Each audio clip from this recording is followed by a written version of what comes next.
विद्यार्थी नमस्कार, जय श्री कृष्णा। कैसे हैं आप सब लोग। और आज हम लोग एसएससी जीडी के लिए स्पेशल सीरीज लेकर आए हैं, गागर में सागर। तो सीरीज नंबर 1 जो आपके लिए परीक्षा के लिए निश्चित रूप से एक कम समय में और पूरे सिलेबस को कवर करते हुए सीधे तौर पर एग्जाम को क्रैक करने में महत्वपूर्ण भूमिका निभाएगी। तो साथियों, सीधा, क्योंकि वक्त को नज़ाकत समझते हुए, वक्त की नज़ाकत को देखते हुए सीधा बिना वक्त गवाए, जैसा कि आप स्क्रीन पर भी देख रहे हैं, गागर में सागर ज्योग्राफी। अब यहाँ पर देखिएगा, पहला क्वेश्चन आपके स्क्रीन पर नंबर 1 पहला क्वेश्चन आ रहा है, भारत में मेघालय राज्य के निम्नलिखित में से किस शहर में सबसे अधिक वर्षा होती है।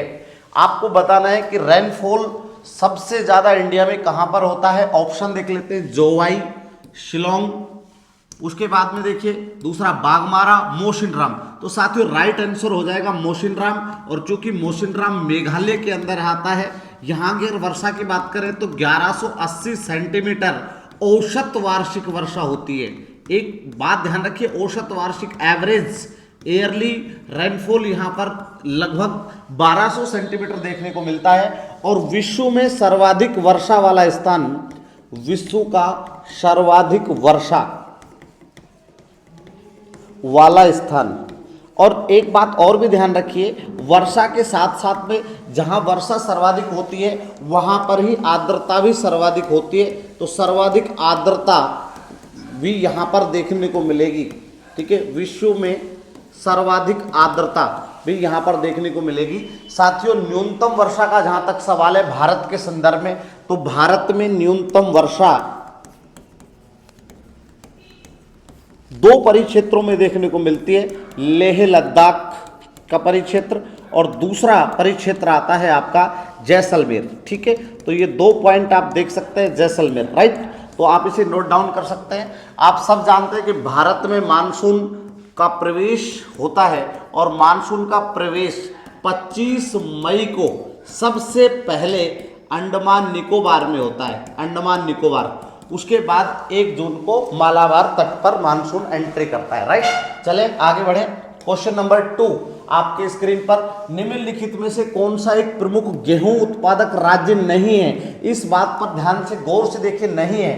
पंजाब ये तो उत्पादित करता है, उत्तर प्रदेश ये भी उत्पादित करता है, गोवा ये भी उत्पादित करता है, हरियाणा साथियों ये भी उत्पादित करता है। गोवा राज्य गेहूं उत्पादित नहीं करता। तो राइट आंसर क्या हो जाएगा, गोवा। तो राइट आंसर गोवा हो जाएगा। यहां उत्तर प्रदेश की बात करें तो सर्वाधिक गेहूं का उत्पादक राज्य है। ये गेहूं उत्पादक राज्य कौन सा है, उत्तर प्रदेश, राइट। इसके बाद में यहां पर देखिएगा, पंजाब में ये सर्वाधिक उत्पादकता वाला राज्य है, सर्वाधिक गेहूं उत्पादकता। उत्पादकता का शब्द देखिए यूज करिए, प्रोडक्टिविटी, राइट। प्रोडक्शन सबसे ज्यादा कौन करता है, उत्तर प्रदेश। यानी प्रति हेक्टेयर अगर हम बात करेंगे तो प्रति हेक्टेयर सर्वाधिक गेहूं का उत्पादन कौन करेगा, पंजाब करेगा। ठीक है, उत्पादन कौन करेगा, पंजाब, राइट। तो पंजाब यहां पर इसका ये क्या हो जाएगा, राइट आंसर हो जाएगा। दूसरी महत्वपूर्ण बात यह है कि भारत में सर्वाधिक खाद्य फसल यानी सर्वाधिक खाई जाने वाली फसल कौन सी है, तो क्या हो जाएगा, चावल। ठीक है, चावल। अब बात आती है सर चावल का सर्वाधिक उत्पादन, तो चावल का सर्वाधिक उत्पादन करेगा पश्चिम बंगाल, राइट, वेस्ट बंगाल। और सेकंड नंबर पर कौन आ जाएगा, सेकंड नंबर पर यूपी आ जाएगा। ठीक है, चलें आगे बढ़े। नेक्स्ट क्वेश्चन आपके स्क्रीन पर दूसरा नंबर, क्वेश्चन नंबर 3, किसी क्षेत्र का दाब यानी प्रेशर एवं पवन तंत्र किस पर निर्भर करता है। देखिए एसएससी जीडी में 23 जून 2023 को सेकंड थर्ड में ये पूछा गया था। तो प्रेशर, एक बात तो देखिए, हमेशा पवन अगर आप जहां तक बात करें, पवनों की बात करें तो पवनों कहां से चलती है, हाई प्रेशर से किधर की ओर चलती है, लो प्रेशर। तो इनमें संबंध पाया जाता है। ठीक है, तो हमेशा उच्च वायुदाब से निम्न वायुदाब की ओर फ्लो करती है। अब देखिए ऑप्शन देख लेते हैं, स्थान का अक्षांश और ऊंचाई। बिल्कुल अक्षांश, क्योंकि अगर जैसे जैसे आप यहां से ऊपर जाएंगे यानी धरातल से अगर ऊपर जाएंगे तो यहां पर देखिए प्रेशर, दाब कैसा होता चला जाएगा, कम होता चला जाएगा। तो अगर ऊंचाई होगी, ऊंचाई तो प्रभावित करेगी। ठीक है, तो इसके साथ में अक्षांश भी क्या करेगा, प्रभावित करेगा, क्योंकि अक्षांश टेम्परेचर को प्रभावित करता है। और आप सब जानते हैं यहां पर ताप और दाब में व्युत्क्रमानुपाती संबंध पाया जाता है। तो देखिए ये इसका राइट आंसर हो जाएगा पहला, स्थान का अक्षांश व ऊंचाई। देशांतर से कोई प्रभाव नहीं पड़ता, इसलिए दो ऑप्शन तो बिल्कुल ही गलत हो जाएंगे। और समुद्र की दूरी का भी कोई प्रभाव नहीं पड़ता। ठीक है, तो राइट आंसर क्या हो जाएगा, ए। चलिए नेक्स्ट क्वेश्चन, क्वेश्चन नंबर 4 आपकी स्क्रीन पर। गंगोत्री हिमनद किस राज्य में है? देखिए गंगोत्री से नदी निकलती है गंगा, यमुनोत्री से नदी निकलती है यमुना। तो गंगोत्री उत्तराखंड में, यूके। और जब ये गंगा नदी निकलती है तो किस नाम से निकलती है? भागीरथी के नाम से निकलती है। आगे जाकर ये क्या कहलाती है? तो क्या कहलाती है साथियों? ये गंगा कहलाती है। ठीक है, बढ़े आगे। क्वेश्चन नंबर नेक्स्ट आपकी स्क्रीन पर 5 नंबर। Golden quadrilateral super highway Delhi dash dash dash Chennai और मुंबई को जोड़ता है। आपको बताना है कि गोल्डन क्वारिडल किस किस को जोड़ता है। ठीक है, बहुत अच्छा प्रश्न है। झांसी, देहरादून, नागपुर, कोलकाता। देखिए साथियों इसका राइट आंसर हो जाएगा कोलकाता। ओके, अब यहां पर देख लेते हैं। अगर हम इस तरीके से देखें, गोल्डन क्वारिडल का मतलब क्या होता है? स्वर्णिम चतुर्भुज। क्या होता है? स्वर्णिम चतुर्भुज। ये लीजिए। अब ये जहां तक इसके जोड़ने का सवाल है साथियों, तो यहां पर देखिएगा आप, यहां ये दिल्ली है, दिल्ली से यहां पर कौन है? मुंबई। इसके बाद में ये किसको जोड़ेगा? चेन्नई। ठीक है, चेन्नई के बाद में किसको जोड़ेगा? कोलकाता। आप सब जानते हैं ये NH, अभी तो इनका क्या नाम परिवर्तित कर दिया है, NH national highway number 2 Delhi को कोलकाता से जोड़ता है। इसके साथ में आपको ये भी पता होना चाहिए, जहां तक अगर हम बात करें इस तरीके की स्वर्णिम त्रिकोण, ठीक है, तो स्वर्णिम त्रिकोण यानी इसकी बात करें, गोल्डन ट्राइंगल बोलते हैं इसको। ठीक है, गोल्डन ट्राइंगल। तो गोल्डन ट्राइंगल कहां से बनेगा? तो गोल्डन ट्राइंगल में कौन कौन होगा? तो दिल्ली के बाद में आपका जयपुर और आगरा, यानी जयपुर, दिल्ली और आगरा तीनों शहर जो आपस में जुड़ते हैं वो स्वर्णिम क्या कहलाता है? त्रिकोण कहलाता है। ठीक है, अगर इसकी बात करूं तो 5846 किलोमीटर लंबा है स्वर्णिम चतुर्भुज। ठीक है, यहां पर देखिए मुंबई को चेन्नई से जोड़ने वाला NH नंबर 4। तो यहां पर आप देखिए एक चीज और आपको ध्यान रखनी है कि जो NH नंबर 2 है ये दिल्ली से फिर आगे जब जाएगा वाघा बॉर्डर NH नंबर 1, और यही पहले कहलाता था GT road, grand trunk road. और इसका निर्माण किसने करवाया? शेर शाह सूरी ने करवाया। ठीक है, तो शेर शाह सूरी ने क्या बनवाया था? ग्रांड ट्रंक रोड बनवाया। साथियों अभी एक और कॉन्सेप्ट चल रहा है, उत्तर दक्षिण और पूर्व पश्चिम गलियारा। तो देखिए पोरबंदर एक जगह है, पोरबंदर, और पोरबंदर से लेकर सिलचर तक, ये बहुत इंपॉर्टेंट है, ये गलियारा है। ये आपका कौन सा है? वेस्ट, और ये क्या है? ईस्ट, यानी इसे हम कहते हैं पश्चिम पूर्व गलियारा। ठीक है, ये बहुत महत्वपूर्ण हो जाता है। ऊपर देखिए नॉर्थ है और नीचे साउथ है। यहां पर श्रीनगर है। ठीक है, श्रीनगर, और श्रीनगर को कन्याकुमारी से जोड़ता है कौन सा गलियारा? उत्तर दक्षिण गलियारा।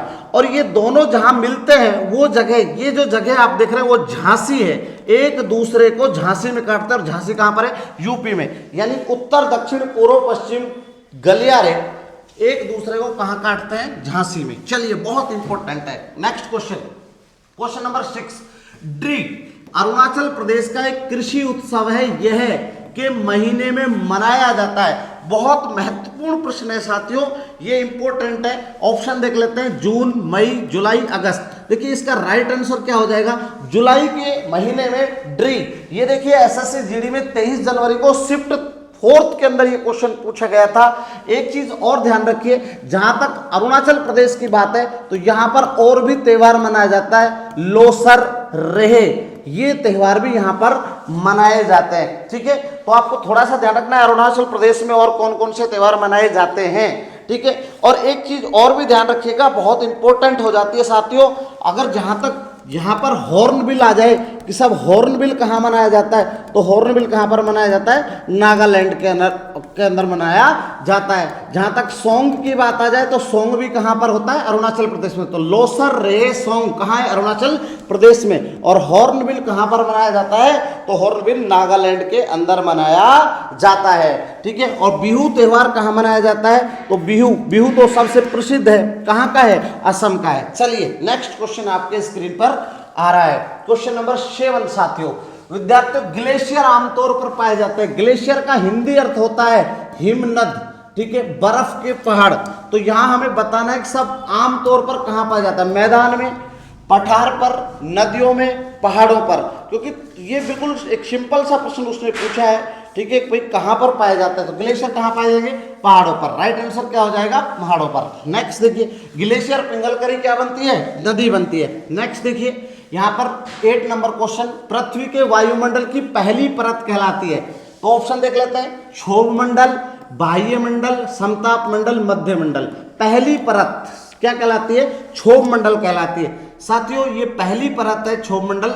और इस परत में आप देखिए, अगर हम थोड़ा सा वायुमंडल का स्ट्रक्चर देख लें तो ये वायुमंडल है। अगर इस वायुमंडल की अगर हम बात करें तो यहाँ देखिए सबसे नीचे की परत कहलाती है क्षोभ मंडल, राइट। क्षोभ मंडल के ऊपर दूसरा परत कहलाती है समताप मंडल, और समताप मंडल के बाद में तीसरी परत कहलाती है मध्य मंडल, और मध्य मंडल के बाद में ये परत है आयन मंडल, राइट, आयन मंडल। और आयन मंडल के बाद में जो ऊपर कहलाती है ये कहलाती है बाह्य मंडल, ये ठीक है। तो बाह्य मंडल, ये 5 परतें होती है, और ऊपर वाली परतों को हम लोग ताप मंडल भी कहते हैं। तो नीचे क्षोभ मंडल, और यहाँ देखिए ये वाली जो आप देख रहे हैं एक परत है क्षोभ सीमा, ठीक है, क्षोभ सीमा। फिर ये कौन सी सीमा है, समताप सीमा, राइट। और फिर ये कौन सी सीमा है, मध्य ताप सीमा, ये मध्य ताप सीमा है। इसके बाद में यहाँ देखिए इसे हम कहते हैं, इस यहाँ पर देखिए ये वाला ये वाला ये पार्ट देखिए क्षोभ मंडल। तो यहाँ पर इसी मंडल में हम सर्वाधिक मौसमी घटनाएं देखने को मिलती है, इसलिए संवहनीय ऑब्लिक परिवर्तन मंडल भी कहा जाता है, ठीक है। बहुत इंपॉर्टेंट है परिवर्तन मंडल। और जो आपकी ओजोन परत है इसमें पाई जाती है ओजोन परत, ओजोन परत किसमें, समताप मंडल में, जिसे हम पृथ्वी का रक्षा कवच कहते हैं, पृथ्वी का रक्षा कवच, ठीक है। तो रक्षा कवच कहते हैं। और ओजोन दिवस कब मनाया जाता है, ये भी एक इंपॉर्टेंट प्रश्न है। ओजोन दिवस, आपको दिवस भी याद होने चाहिए, कब मनाया जाता है, 16 सितंबर को, राइट। कब मनाया जाता है, 16 सितंबर को। चलें आगे बढ़े, नेक्स्ट क्वेश्चन देखिए, क्वेश्चन नंबर 9 आपके स्क्रीन पर। बहुत अच्छा प्रश्न है, निम्नलिखित में से किस कारण से खेती की काटो और जलाओ विधि अपनाई जाती है, यानी इसको हम कह सकते हैं बर्न एंड स्लेश, ठीक है। तो किस कारण से इस विधि को अपनाया जाता है, आप एक चीज को ध्यान से देखिएगा। भारत में एक कृषि होती है जिसे हम कहते हैं स्थानांतरित कृषि, स्थानांतरित कृषि, ट्रांसफरेबल एग्रीकल्चर। और साथियों इसे हम इंग्लिश में शिफ्टिंग एग्रीकल्चर भी कहते हैं, ठीक है। तो शिफ्टिंग की बात करें तो ये इसे भारत में और उत्तर पूर्वी भारत में कहा जाता है झूमिंग, बहुत इंपॉर्टेंट है झूमिंग, स्थानांतरित कृषि। और ये प्राचीन कृषि है, प्राचीनतम कृषि, राइट, प्राचीनतम कृषि है, इससे न्यूनतम उत्पादन होता है। अब ऑप्शन देख लेते हैं कि यहाँ पर मिट्टी की उर्वरता को कम करने के लिए गलत ऑप्शन है, उसी क्षेत्र को जल्दी से खाली करने के लिए, ये भी गलत है। मिट्टी की उर्वरता को पुनः पूर्ति करने के लिए, सी इज राइट आंसर हो जाएगा। प्रदूषण उत्पन्न करने के लिए इसका उत्तर हो ही नहीं सकता। तो साथियों राइट आंसर क्या हो जाएगा, राइट आंसर हो जाएगा मिट्टी की उर्वरकता को पुनः पूर्ति करने के लिए। चलिए स्क्रीनशॉट ले लीजिए, आगे बढ़ रहा हूं। क्वेश्चन नंबर 10 आपके स्क्रीन पर आ रहा है, बहुत अच्छा प्रश्न है साथियों। भारत एशिया के किस भाग में स्थित है, तो बताया भारत एशिया के किस भाग में स्थित है। साथियों एक चीज ध्यान रखनी है, जब भी हम दिशा ज्ञात करें तो इस तरीके से बना लेना, आप कंफ्यूज नहीं होंगे। और ठीक है, अगर हम मैप देखेंगे, जब भी एशिया का इस तरीके से हम मैप देखेंगे नीचे की ओर, तो आपको यहाँ भारत नजर आएगा, ठीक है। इस तरीके से ऊपर से ये एशिया है, तो भारत किधर है, एशिया के किधर है, दक्षिण भाग में। तो दक्षिण एशिया के अंदर आएगा इंडिया की लोकेशन, ठीक है। कहां पर आएगी, दक्षिण। तो इसका राइट आंसर क्या हो जाएगा, दक्षिण एशिया। और आपने देखा भारत सार्क का सदस्य भी है, सार्क सदस्य, सार्क एक संगठन है। सार्क संगठन में कितने सदस्य हैं? 8। और सार्क का मुख्यालय कहाँ पर है? मुख्यालय साथियों सार्क का मुख्यालय काठमांडू में, ठीक है। तो एक इंपॉर्टेंट है सार्क, साउथ एशियन जो है वो कंट्री है इंडिया। ओके, आगे बढ़ रहे हैं। क्वेश्चन नंबर 11, भारत में अंतःस्थलीय नौ संचालन जल मार्ग कितना किलोमीटर लंबा है? अंतःस्थलीय यानी वो जलमार्ग जो एक देखिए, एक होता है नेशनल वाटरवेज, इसे आप बोलते हैं राष्ट्रीय जलमार्ग, ठीक है। एक ये वाली बात है, नदियों में, झीलों में, ठीक है, नहरों में जो नौकायन होती है उसे बोलते हैं अंतःस्थलीय नौ संचालन मार्ग। अब यहाँ ऑप्शन देखें तो 13,600, 12,500, 11,000, 14,500। तो राइट आंसर इसका हो जाएगा डी, 14,500, ठीक है। ये क्वेश्चन भी एसएससी जीडी में पूछा गया है। लेकिन आप इसको देखिए, नेशनल वाटरवेज, राष्ट्रीय जलमार्ग, और NW1 की अगर हम बात करें तो ये प्रयागराज से शुरू होता है। प्रयागराज उत्तर प्रदेश, जिसका पुराना नाम था इलाहाबाद, ठीक है, इलाहाबाद। और इलाहाबाद से प्रारंभ होकर कहाँ तक जाता है? हल्दिया तक जाता है। किस नदी में है? गंगा नदी के अंदर है। किसमें? गंगा नदी में। और ये सबसे लंबा है, देश का सबसे लंबा, ठीक है, इस बात को ध्यान रखिए, देश का सबसे लंबा NW है, ठीक है। ये बहुत इंपॉर्टेंट है, नेशनल वाटरवेज। चलिए अच्छे से आप स्क्रीनशॉट ले लीजिए, बहुत इंपॉर्टेंट हो जाता है साथियों। इसके साथ साथ आपको ये भी पता होना चाहिए कि यहाँ पर जो नेशनल वाटरवेज होते हैं वो, अगर एक नेशनल वाटरवेज नंबर 2 NW2 भी है जो सदिया को किससे जोड़ता है? धुबरी से जोड़ता है। धुबरी, इसका मतलब आप समझ रहे हैं कि सदिया को किससे जोड़ता है? धुबरी से। तो किस नदी में होगा ये? नेशनल वाटरवेज नंबर 2 होगा ब्रह्मपुत्र नदी में। ओके, चलिए क्वेश्चन नंबर 12 आपके स्क्रीन पर, निम्नलिखित में से कौन सा, ये बहुत इंपॉर्टेंट बात है, राज्य बांस ड्रिप सिंचाई तंत्र का उपयोग करता है? देखिए क्या होता है, बांस की जो एक लाइन होती है जिसके अंदर पानी को ले जाया जाता है, बांस के द्वारा किसको ले जाया जाता है? पानी को ले जाया जाता है। और साथियों इस विधि का उपयोग कौन सा राज्य करता है? मेघालय, ठीक है। तो ये भी शिफ्ट 3 में 16 जनवरी के एग्जाम में पूछा गया था, राइट। आगे बढ़े, एक चीज तो आपको ध्यान रखनी है, भारत में सर्वाधिक, ठीक है, सर्वाधिक सिंचाई किससे होती है? तो सर्वाधिक सिंचाई का जहां तक सवाल है तो उत्तर क्या हो जाएगा? नलकूप से, ठीक है। दूसरी बात, सर्वाधिक सिंचित राज्य कौन सा है? तो सर्वाधिक सिंचित की अगर बात करेंगे तो यहां पर कौन हो जाएगा? यूपी हो जाएगा। बहुत अच्छा प्रश्न है साथियों। चलिए नेक्स्ट क्वेश्चन, क्वेश्चन नंबर 13 आपके स्क्रीन पर, विशाखापट्टनम डैश डैश डैश स्थल रुद्ध और अच्छी तरह से संरक्षित बंदरगाह है। देखिए आप देखिए इंडिया में इस तरीके से बंदरगाह है।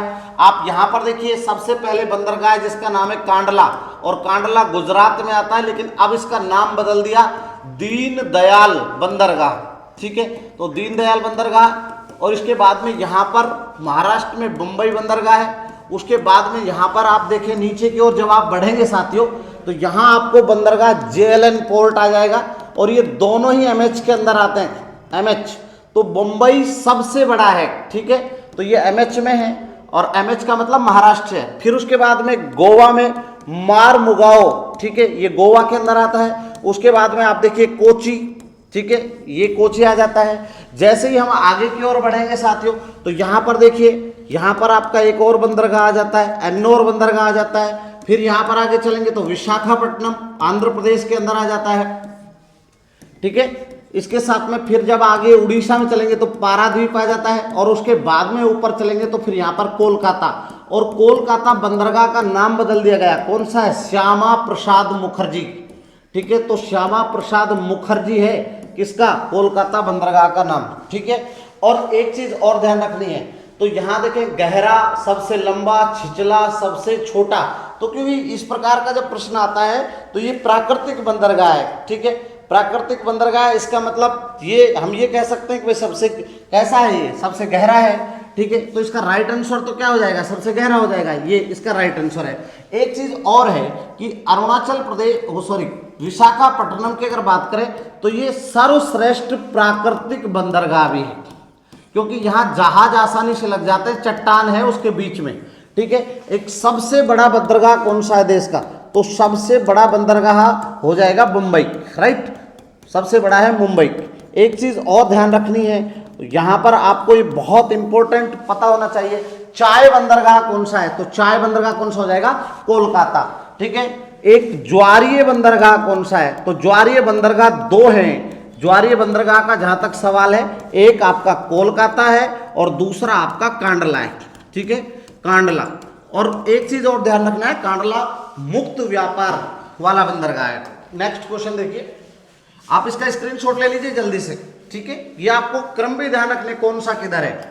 यहाँ देखिए, यहाँ पर देखिए 14 नंबर क्वेश्चन, निम्न में से कौन सा सौर मंडल का बाह्य ग्रह है। आपको बताना है कि देखिए ये हमारा सन है, तो सन के, अब ये देखिए सन की बात कर लें तो यहाँ पर बाह्य और आंतरिक ग्रह आपको बताने हैं, ठीक है।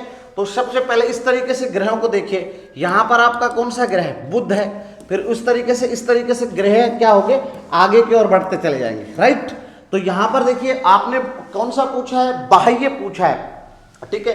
तो यहाँ पर देखिए शुक्र है, फिर यहाँ पर आपका कौन सा है, पृथ्वी है, फिर यहाँ पर आपका कौन सा है, मंगल है। अब ये चार देखिए, टोटल ग्रह कितने होते हैं, 8 होते हैं, ठीक है। अब इन चार पर नजर देखिए आप, बुध, शुक्र, पृथ्वी और मंगल। उसके बाद में आपका ये ग्रह है वो कौन सा है, बृहस्पति, ठीक है, बृहस्पति। फिर उसके बाद में कौन सा आ जाएगा, शनि, ठीक है। तो पांचवा आपका बृहस्पति है, फिर आपका शनि है, फिर आपका आ जाएगा अरुण है, और फिर आपका कौन सा हो जाएगा, वरुण है। अब एक चीज है, जब इस प्रकार का प्रश्न हो, आप सब जानते हैं सबसे बड़ा कौन सा है, तो सबसे बड़ा आपका यहां पर अगर आप देखेंगे साथियों, तो सबसे बड़ा होगा आपका बृहस्पति। अब इन चार को, यानी ये जो देख रहे हैं ये तो कैसे कहलाते हैं, आंतरिक, और ये जो आउटर है ये कहलाते हैं बाह्य, ठीक है, बाह्य। तो यहां पर देखिए, अब बहुत इंपॉर्टेंट है, सबसे चमकीला ग्रह शुक्र कहलाता है, तो इसमें तो देखिए शनि कैसा कहला रहा है, बाह्य, क्योंकि बाह्य पूछा है तो राइट आंसर क्या हो जाएगा, शनि हो जाएगा। एक चीज है, सबसे बड़ा कौन सा है, बृहस्पति, सबसे छोटा कौन सा है, बुध, और सबसे ज्यादा उपग्रह किसके हैं, तो वो आ जाएगा किसके है, वो बहुत इंपॉर्टेंट है, सबसे ज्यादा उपग्रह किसके हैं, शनि के हैं। नेक्स्ट क्वेश्चन, स्क्रीनशॉट ले लिया साथियों, आगे बढ़े प्यारे विद्यार्थियों। 15वें नंबर क्वेश्चन पर आ रहा है, बहुत अच्छा प्रश्न है। मकर संक्रांति उत्तरायण की शुरुआत का प्रतीक है, यह मनाई जाती है। तो मकर संक्रांति आप जानते हैं, एक करक संक्रांति होती है, एक मकर संक्रांति होती है। तो आप देखिए 14 जनवरी को मकर संक्रांति मनाई जाती है। लेकिन अगर ये क्वेश्चन आ जाए कि कर्क संक्रांति कब मनाई जाती है, तो ये भी एक इंपॉर्टेंट है, ये बहुत इंपॉर्टेंट है ये भी। तो यहां पर अगर देखें तो जब सूर्य यहां पर ये तय मान के चलिए पूरी तरीके से उत्तरायण होता है कर्क रेखा, और यहां पर देखिए 14 जनवरी का मतलब मकर रेखा से जब वापस उत्तरायण की स्थिति में होता है, ठीक है, कर्क रेखा पर। और कर्क रेखा इसका मतलब सीधी सी बात है 21 जून की बात कर लें, कर्क संक्रांति, राइट। चलिए बहुत अच्छा प्रश्न था, एक स्टैटिक क्वेश्चन था ये। 16 नंबर क्वेश्चन, निम्नलिखित सूची में एक वामन ग्रह की पहचान करें। वामन ग्रह कह सकते हैं, तो वामन का मतलब जिनका कोई उपग्रह नहीं होता, वामन ग्रहों का अपना कोई उपग्रह नहीं होता, ठीक है। तो यहां अगर देखें तो इनमें देखिए ये तो पूरी तरीके से नेपच्यून भी है, बुध, प्लूटो, इसलिए इसको अब हटा भी दिया, ग्रह की श्रेणी में नहीं आता। इसका राइट आंसर क्या आ जाएगा, प्लूटो। क्वेश्चन नंबर देखिए 17, बहुत अच्छा प्रश्न है। किन दो देशों से मृत सागर की सीमा लगती है। मृत सागर ये खारा सागर है, अत्यधिक खारा सागर है। अब उसने पूछा है कि सब सीमा किस किस की लगती है, बहुत अच्छा प्रश्न है। देखिए यहां पर जॉर्डन और सीरिया ये तो सीमा नहीं बनाते, इजराइल और ट्यूनीशिया, इजराइल बनाता है लेकिन फिर ट्यूनीशिया नहीं बनाता, यहां तक जॉर्डन बनाता है, सीरिया नहीं बनाता, जॉर्डन और तुर्की। तो यह राइट आंसर, बहुत अच्छा प्रश्न था ये, थोड़ा कंफ्यूज करता है, टिपिकल प्रश्न है, मृत सागर से जुड़ा हुआ है इजराइल और जॉर्डन। चलिए एसएससी जीडी में 16 जनवरी की 2023 वाली शिफ्ट में एक क्वेश्चन पूछा गया है। नेक्स्ट क्वेश्चन नंबर 18 आपके स्क्रीन पर आ रहा है। निम्नलिखित में से कौन सा असाकृति का महासागर है। असाकृति का महासागर, और असाकृति का महासागर है एटलांटिक, ठीक है, एटलांटिक महासागर, ये बहुत इंपॉर्टेंट है। ये देखिए, तो इसका राइट आंसर क्या हो जाएगा, एटलांटिक। प्रशांत महासागर को आप सब जानते हैं, इसे हम पैंथालासा भी कहते हैं, पैंथालासा। और ये कैसा है, ये प्रशांत महासागर सबसे बड़ा भी है। एक बहुत इंपॉर्टेंट बात बता देता हूं यहां पर कि प्रशांत महासागर सबसे बड़ा व गहरा, ये ठीक है, गहरा, ये बहुत इंपॉर्टेंट है।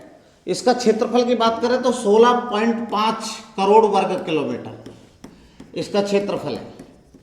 सेकंड नंबर ये द्वितीय, दूसरा सबसे बड़ा, और यहां तीसरा और सबसे कम गहरा और सबसे कम छिछला आर्कटिक आ जाएगा। ठीक है, तो इसमें आपको ध्यान रखना है सबसे कम गहरा व सबसे छोटा, वो कौन सा है, आर्कटिक। और आर्कटिक का एक और नाम से भी जानते हैं उत्तरी ध्रुव महासागर। तो ये तो कॉमन प्रश्न है साथियों, आप लोग इसको बिल्कुल क्लियरली कर रहे होंगे। बढ़े आगे, ले लिए स्क्रीनशॉट, ले लीजिए क्वेश्चन नंबर 19। देखिए थोड़ा स्पीड हमने इसलिए बढ़ा रखी है कि आप लोगों को असुविधा भी नहीं हो और अब क्वेश्चन सही तरीके से कर जाए। निम्नलिखित में से कौन सी भारतीय रेलवे ट्रैक की श्रेणी नहीं है, श्रेणी नहीं है ये पूछे तो देखिए यहां पर 3 श्रेणी होती है। ब्रॉड गेज तो है, फुट गेज नहीं है, मीटर गेज भी होता है और नैरो गेज भी होता है। तो आपको बताना है कि सब कौन सी है और कौन सी नहीं है। तो एक इंपॉर्टेंट क्वेश्चन कह सकते हैं इसको हम लोग, बहुत इंपॉर्टेंट है। ठीक है, तो देखिए ब्रॉड गेज की अगर हम बात करें तो 1.6 ये मीटर, ठीक है, और जो मीटर गेज होता है उसकी चौड़ाई कितनी होती है, 1 मीटर। ठीक है, 1 मीटर। और नैरो गेज की अगर हम बात करें तो 0.610 मीटर कह सकते हैं इसको। लेकिन कुछ जो रेलवेज होती हैं नैरो गेज में 2 श्रेणियां पाई जाती हैं। एक की अगर हम बात करें तो यहां पर हम ये भी कह सकते हैं 762.762 मीटर। ठीक है, और ये बहुत इंपॉर्टेंट है साथियों, इस बात पर आप विशेष गौर करिए। हो सकता है एग्जामिनर आपको एमएम में भी इसको दे दे, किस में दे दे, एमएम में भी वो आपको दे सकता है। ठीक है, तो यहाँ 1 पॉइंट ये पूरा मैं लिख देता हूं। ये 3 श्रेणी होती है, ये सबसे बड़ी ब्रॉड गेज होती है, फिर उससे छोटी मीटर गेज और बिल्कुल छोटी नैरो गेज होती है। इनके बीच में जगह कम रहती है। एक चीज और कि रेलवे जोन कितने हैं, तो रेलवे जोन की बात करें साथियों तो रेलवे जोन 18 है। ठीक है, 18। तो सर्वाधिक तीव्र गति से कौन सी रेल चल रही है अभी इंडिया में, तो सर्वाधिक तीव्र गति से चलने वाली रेलों की अगर बात करें तो वो है वंदे भारत। ठीक है, तो ये अब सर्वाधिक दूरी जो तय कर रही है वो कर रही है विवेक एक्सप्रेस। ठीक है, तो विवेक एक्सप्रेस। तो आपको ये थोड़ी चीजें, छोटी चीजें जो आपको ध्यान में रखनी है, क्योंकि परीक्षा में इससे संबंधित क्वेश्चन पूछे जा सकते हैं। और एक चीज और कि सर्वाधिक रेल लाइन, या हम ये कह सकते हैं तो या किस राज्य के अंदर बात करें तो यूपी, तो इसका राइट आंसर हो जाएगा। चलिए आगे बढ़ रहे हैं। नेक्स्ट क्वेश्चन आपके स्क्रीन पर आ रहा है साथियों, क्वेश्चन नंबर यहां पर देखिए क्वेश्चन नंबर 20। विश्व के जल संसाधनों में भारत का अंश कितना है। तो देखिए वैसे भी भारत के पास जल की अगर बात करें तो बहुत कम, क्योंकि विश्व के संसाधनों के परिप्रेक्ष्य में भारत का अंश पूछा गया है। तो यहाँ पर देख लेते हैं 8%, 15%, 10%। भाई साहब इतना हो ही नहीं सकता, सीधा सा राइट आंसर है 4%। इसका क्या हो जाएगा। और एसएससी जीडी में 17 जनवरी 2023 की शिफ्ट 3 में ये क्वेश्चन पूछा गया था। बहुत इंपॉर्टेंट क्वेश्चन है। एक जो यहाँ पर देखिए नेक्स्ट आगे बढ़ रहे हैं साथियों, तो ये इसका राइट आंसर हो जाएगा। यहाँ पर देखिए आज क्विज क्वेश्चन जो आप लोगों के लिए मैं लेकर आया हूं, कल के लिए आप लोग इसका आंसर मुझे देंगे, तो मैं जल्दी से आपको आज का क्विज का क्वेश्चन छोड़कर जा रहा हूं। यहां पर देखिएगा, यहां पर आपके स्क्रीन पर ये क्वेश्चन देखिएगा, निम्नलिखित में से कौन सा कायांतरित चट्टानों का उदाहरण नहीं है। अच्छे से स्क्रीनशॉट ले लीजिए, ये क्विज का क्वेश्चन है। इसका आंसर आप कल हमें या कमेंट बॉक्स में लिखकर बताएं कि इसका आंसर क्या होगा। ठीक है, तो प्रश्न को ध्यान से देखिए, निम्नलिखित में से कौन सा कायांतरित चट्टानों का उदाहरण नहीं है। तो option B granite, schist, gneiss और क्वार्टजाइट। साथियों अब मैं आपको एक क्वेश्चन और भी देकर जा रहा हूं जो बहुत इंपॉर्टेंट है परीक्षा के लिए। भारत का सबसे बड़ा शिपयार्ड, तो इसको आप देख लीजिएगा। ये प्रश्न, इसका आंसर कमेंट बॉक्स में बताइए कि भारत का सबसे बड़ा शिपयार्ड कौन सा है। बहुत इंपॉर्टेंट प्रश्न है साथियों एसएससी जीडी के लिए। धन्यवाद। आप कमेंट बॉक्स में लिखें। कल हम आपसे फिर मिलेंगे गागर में सागर श्रृंखला 2 लेकर, और इन प्रश्नों के भी जवाब हम आपको देंगे। जय हिंद, जय भारत।